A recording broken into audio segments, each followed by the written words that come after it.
Hey guys, what's going on? Robby here from Chalk and Steel. We're back once again for week 3 of the CrossFit Open, and today we're going to be talking about strategy when it comes to 16.3.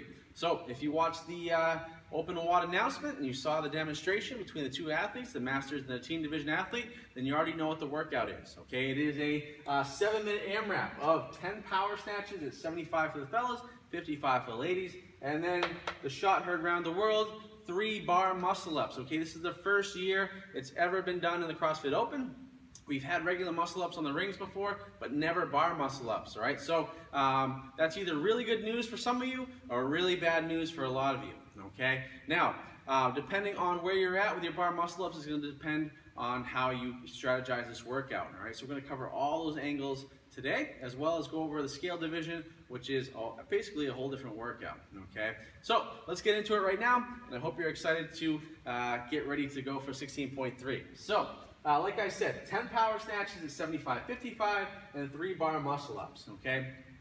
Now, the key to this workout is not the power snatches, okay? The power snatches are fairly light. I think most of us can handle that 75 pounds for the fellas. 55 for the ladies is gonna feel pretty light, okay? The problem comes up real quick is after you finish those 10 power snatches, then you realize, oh boy, I gotta do 3 bar muscle ups, okay? Now, depending on how you are with your bar muscle ups is gonna depend on how you pace this workout, okay? So the number one key here is going to be your pace, all right? Now, if you're an athlete and you're able to get 3 bar muscle ups consistently, you're kind of a muscle up ninja, and you're able to get through those pretty quickly, all right, your pace is gonna be a little bit higher, okay? What I mean by that is you're gonna be going through those snatches pretty quickly, all right? And then when you go into your bar muscle ups, you're gonna be going through those 3 pretty quickly as well. However, you're gonna wanna pace it in the sense that you might even wanna take a little bit more time on those snatches, okay? Because what I think is gonna happen, I think you almost saw it in the WOD demo, all right, with Palladino. You notice he went, balls to the walls in the beginning, okay?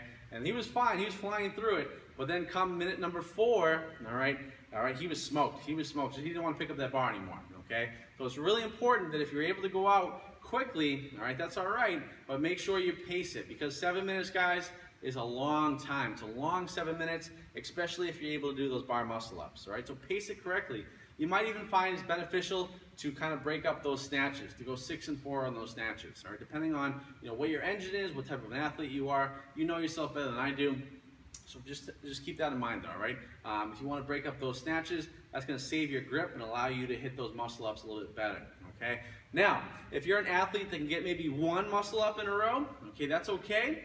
Same thing, you're going to definitely want to break up those snatches, okay? And you're also going to want, because you want to save time and you want to save your energy on those muscle ups, because that's going to take the most energy. And what you want to avoid, guys, the number one thing you want to avoid in this workout is you do not want to miss a rep when it comes to those muscle ups, okay?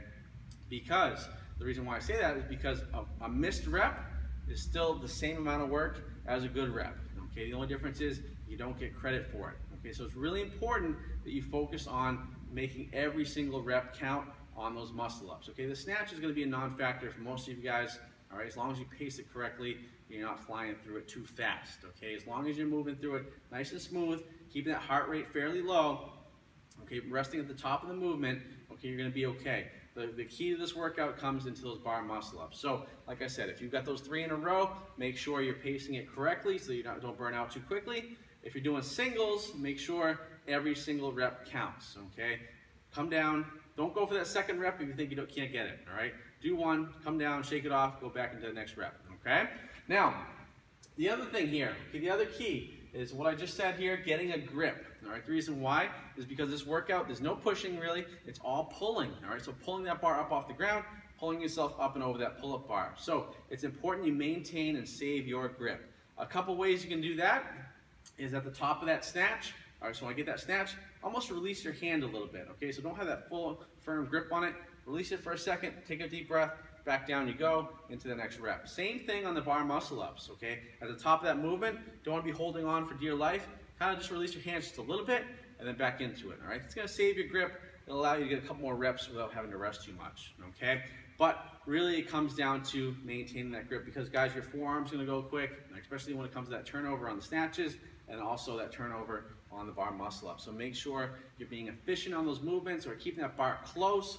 You saw these guys in the WOD demo, they were doing muscle snatches, so they weren't even hitting off their thighs, okay? They were just going straight from the ground overhead. If you're not able to do that, that's okay. Make sure you're coming up, hitting that hip crease, boom, and then coming back up overhead with that snatch, all right? So those are my keys, guys, for 16.3 when it comes to the RX division. You wanna make sure pace-wise, know yourself. If you have those muscle ups, okay, make sure you're pacing those snatches correctly so you're able to keep those muscle ups the entire 7 minutes. It's a long 7 minutes, guys. Some of you guys are gonna go flying out of the gate, and I think you're gonna be sorry that you did that, okay? Pace it correctly, okay? You know, a sweet spot for a lot of us is gonna be that 5 to 7 rounds, I believe, okay? It shouldn't be quick, it should be pretty good. We're 5 to 7, you're able to get that. Anything more than that, obviously those regional athletes, you're gonna see people in the 10s, but for most of us in that 5 to 7 range, okay? Now, breaking up the reps, like I said, 6 and 4 on those snatches if you need to. That's gonna save your grip just a little bit and allow you to be better on the muscle ups, okay? Getting a grip, so like I said, once again, maintain that grip the entire time.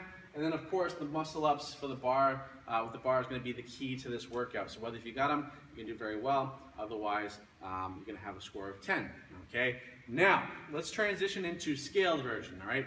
The scaled version, as with all the other workouts previously in the 2016 Open, are very scaled this year. So it's very, very scaled, a lot different than what we saw last year in the scaled version, okay? Now, the workout's gonna be still 7 minutes. The only difference is now it's going to be 10 power snatches, a lot lighter, 45 for the guys, 35 for the ladies. So 45 for the guys, 35 for the ladies. And then not 3 bar muscle ups, but it's going to be 5 jumping chest to bar pull-ups. So jumping chest to bar pull-ups, most of us have never done that. Basically all it is you're pulling that bar up, so you wanna make sure collarbone or lower on the top of that movement. All right, I don't think a lot of people are gonna struggle with this, okay? I think it's a way different workout. The reason why I say that is because most people are gonna be doing the scaled this week because of this guy right here, that they can't get their bar muscle ups, right? So, and it's not gonna be a matter of the weight. That 45 and that 35 pounds are gonna feel really, really light. So my advice to you on those, if you're doing a scaled version, 10 in a row should not be a problem for you, all right? You should not be resting too much on those. Jumping chest to bar pull-ups, it's 5 of those.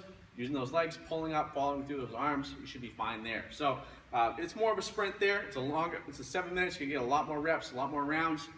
So make sure you're focusing on just a good pace, keep that heart rate going, all right, breathing correctly, and then making sure you're going through 10 and 5. You should not be breaking up those reps for the scaled division, guys, all right? So that's my analysis of 16.3. If you like this video, if you find it helpful, make sure you tag somebody, let them know about it. Also comment below if you have any specific questions about 16.3, something maybe I missed or didn't cover, and I'm happy to help you guys out. And like I said, make sure you share and comment, and then make sure you subscribe. If you're watching this on YouTube, make sure you subscribe to my channel so that way you don't miss all of my future announcements for 16.4, 16.5, as well as any videos they may post up. They'll be helpful for you. All right, guys, so that's it for today. Good luck on 16.3. I will see you next week in Irvine, California, where I'll be at a fitness business summit speaking there, but I'll be able to get 16.4 WOD announcement out for you probably in my hotel room. So that's it for now, guys. Like I said, any questions, post it below. Otherwise, good luck, and we'll see you later. Take care.